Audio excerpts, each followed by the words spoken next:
Sure, and I call it in-life mediation, but people have called it project mediation and other names. And effectively what it is talking to parties who are about to get involved in a project or a joint venture or a collaboration, maybe it's a PFI, and they recognise that they all have a part to play in the project, but that they can foresee that in this journey, and it could be quite a long journey, in a PFI context it could be 20 years plus, or a PPI project. So what might happen and what could derail the project?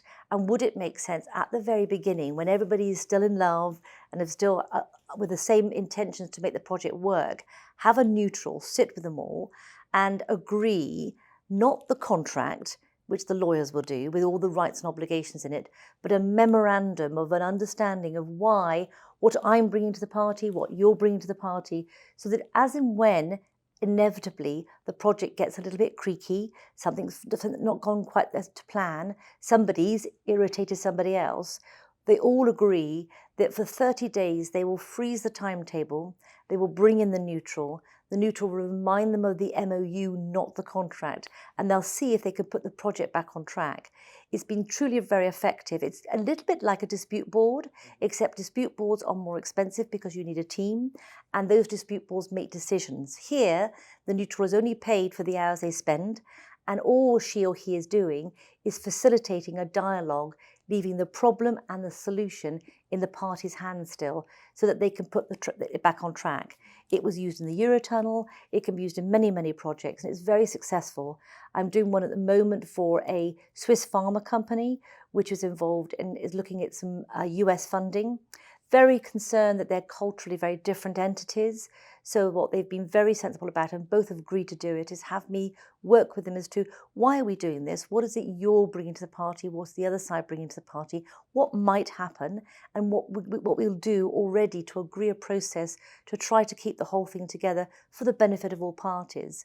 Is a very cost efficient and effective way. And I can see it growing for IT disputes, construction disputes inevitably, all those disputes, all those matters which are probably have quite a lot of longevity and need someone neutral to be a guide and a coach throughout.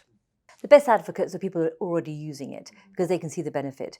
You've only got to ask the big corporates. The use of it is a minuscule part of the profits that people can make in these ventures if they are successful.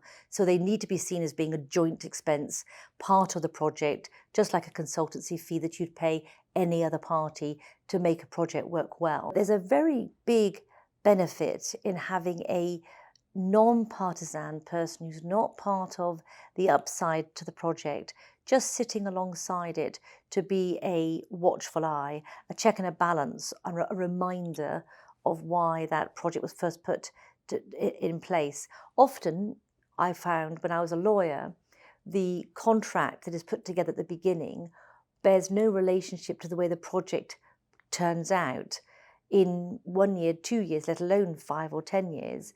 And when a dispute happens, inevitably the lawyers go back to the contract and try to find a clause that may or may not have been breached.